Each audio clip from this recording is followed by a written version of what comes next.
La délibération qui vous est présentée propose la reconduction du dispositif d'aide au financement du brevet d'aptitude aux fonctions d'animateur, plus connu sous le nom de BAFA.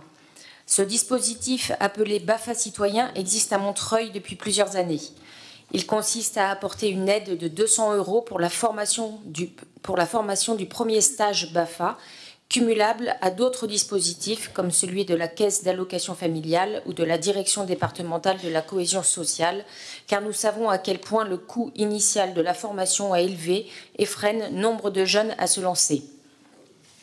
Pour rappel, ce diplôme permet de travailler en tant qu'animateur ou animatrice de centres de vacances, de périscolaires ou de centres de loisirs. C'est souvent le premier diplôme d'État obtenu par les jeunes. Depuis un décret paru le 14 octobre 2022, il leur permet, à partir de 16 ans, de postuler pour des emplois saisonniers dans les filières de l'animation. Les animatrices et les animateurs remplissent un rôle essentiel auprès des enfants et des jeunes. Ils font vivre des espaces d'éducation en complémentarité avec la famille et l'école et proposent de multiples initiatives qui contribuent au développement et à l'épanouissement de chaque enfant. Organiser le vivre ensemble, faire découvrir la vie collective, assurer la sécurité physique, morale et affective, initier des découvertes, impulser des projets qui émanent des enfants et des jeunes eux-mêmes, encourager la prise de responsabilité. L'apport des animatrices et des animateurs est essentiel. C'est la formation au BAFA qui apporte le temps d'apprentissage nécessaire permettant à chaque future animatrice et futur animateur d'assumer ses fonctions. J'ai profité de cette délibération pour rappeler le rôle des animatrices et des animateurs car leur rapport est trop souvent peu reconnu et peu valorisé, ce qui participe à la crise de vocation des métiers de l'animation. Depuis la crise sanitaire, le nombre d'animateurs et d'animatrices a fortement baissé. Cet été, certaines villes ont été contraintes d'annuler leur séjour en raison du manque de personnel. À Montreuil, nous avons réussi à les maintenir. Toutefois, nous sommes régulièrement confrontés à des difficultés pour trouver des animateurs diplômés. C'est pourquoi nous voulons, par cette délibération, non seulement reconduire cette aide, mais aussi l'élargir afin de pouvoir la proposer à 50 jeunes par an. En contrepartie, les bénéficiaires de cette aide s'engageront pour une durée de 50 heures au sein d'une structure associative ou communale montreuilloise œuvrant dans le soutien scolaire, la solidarité, l'animation socio-culturelle ou les loisirs. Nous vous proposons de prolonger le dispositif BAFA citoyen, car un BAFA délivré, c'est à la fois un jeune engagé dans l'animation et des dizaines d'enfants qui, grâce à lui, vivront des moments collectifs inoubliables. Former au BAFA, c'est aider à faire naître des projets partagés, faire grandir notre société, offrir aux jeunes un cadre de formation structurel et qualitatif et permettre une dynamique d'engagement citoyen pour servir le collectif et s'émanciper. Urgent, suite à désistement, recrute animateurs. Voilà le genre d'annonce que l'on peut souvent retrouver dans les groupes d'animateurs et sur certains sites spécialisés. L'animation socio-culturelle, on le sait, est mise à rude épreuve. Ce dont il est question ici, c'est de poursuivre un dispositif visant à financer une partie du BAFA de jeunes Montreuillois. Et je profite de cette occasion pour rappeler quelques éléments de contexte qui nous tiennent à cœur sur la crise de l'animation. À l'échelle nationale, 76% des centres de loisirs interrogés déclarent éprouver des difficultés de recrutement. Parfois, des jeunes animateurs parlent de paye à moins de 4 € de l'heure, dû à des amplitudes horaires hors normes. La passion et l'engagement pour l'animation, l'éduc-pop, ne remplit pas le frigo, peut-on lire sur l'affiche dessinée par une animatrice en colère sur les réseaux sociaux. Des gens dévoués arrêtent, faute de sécurité économique, parfois après 10 ans d'exercice dans les centres. On parle alors de pénurie d'animes, sauf que ces gens ne sont pas des marchandises. L'accès au BAFA et toute la filière de l'animation socio-culturelle avec elle sont souvent des choix militants. L'animation, de fait, est engagée et citoyenne. Puisque ce travail est admirable, nous refusons le misérabilisme qui ne verrait que son aspect difficile et épuisant.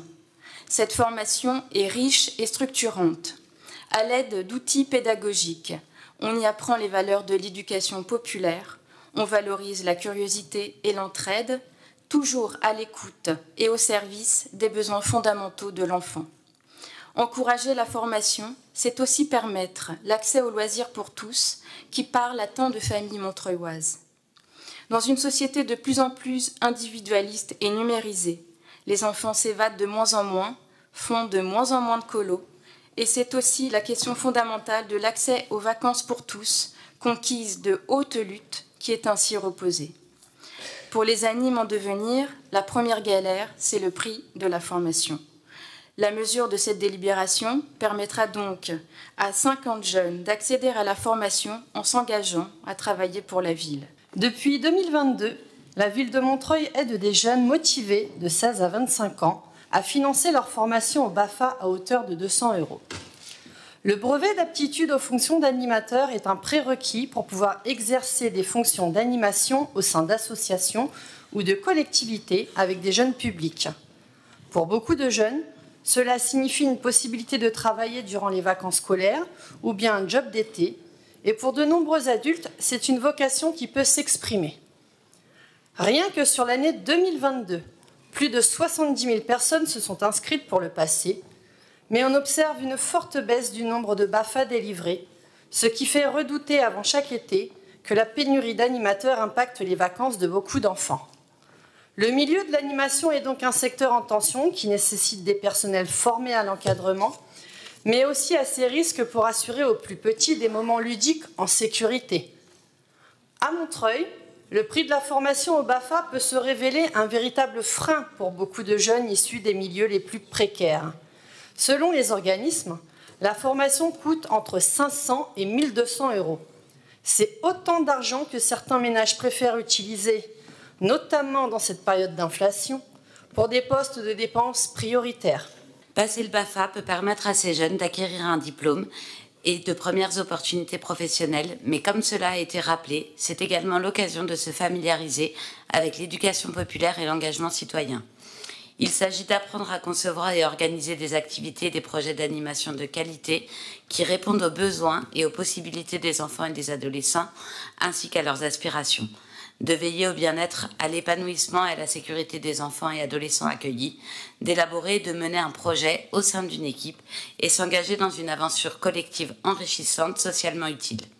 Le BAFA, c'est à la fois une préparation à des fonctions qui contribuent à l'épanouissement des enfants avec l'obtention d'un brevet reconnu et un apprentissage social et citoyen pour soi-même. Évidemment que je vais voter cette délibération puisque permettre une aide à des jeunes pour passer le BAFA peut que être pour. J'invite tout de même à faire attention à la...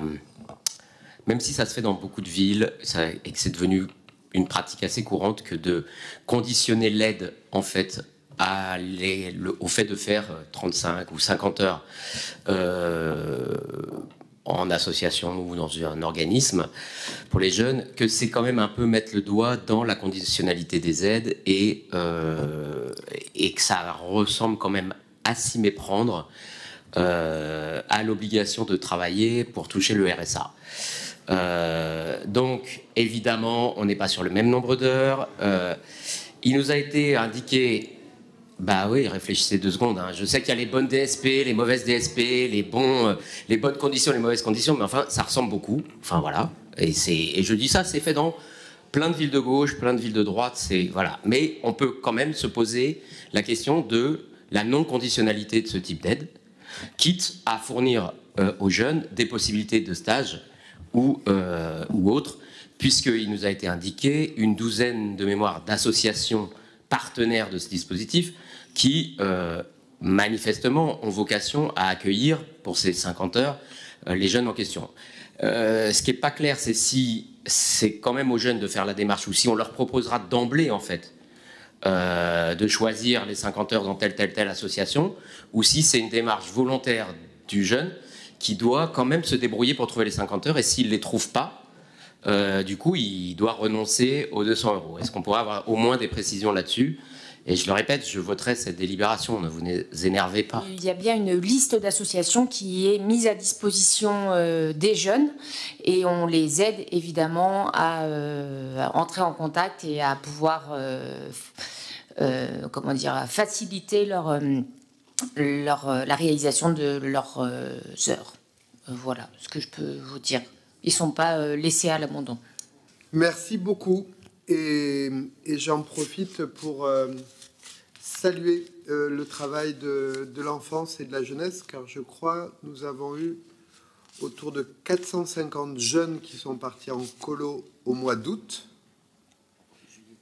juillet-août, pardon, et nous avons toute l'année, durant les vacances scolaires notamment, un effort particulier qui est fait à Alvar, à Saint-Brie, à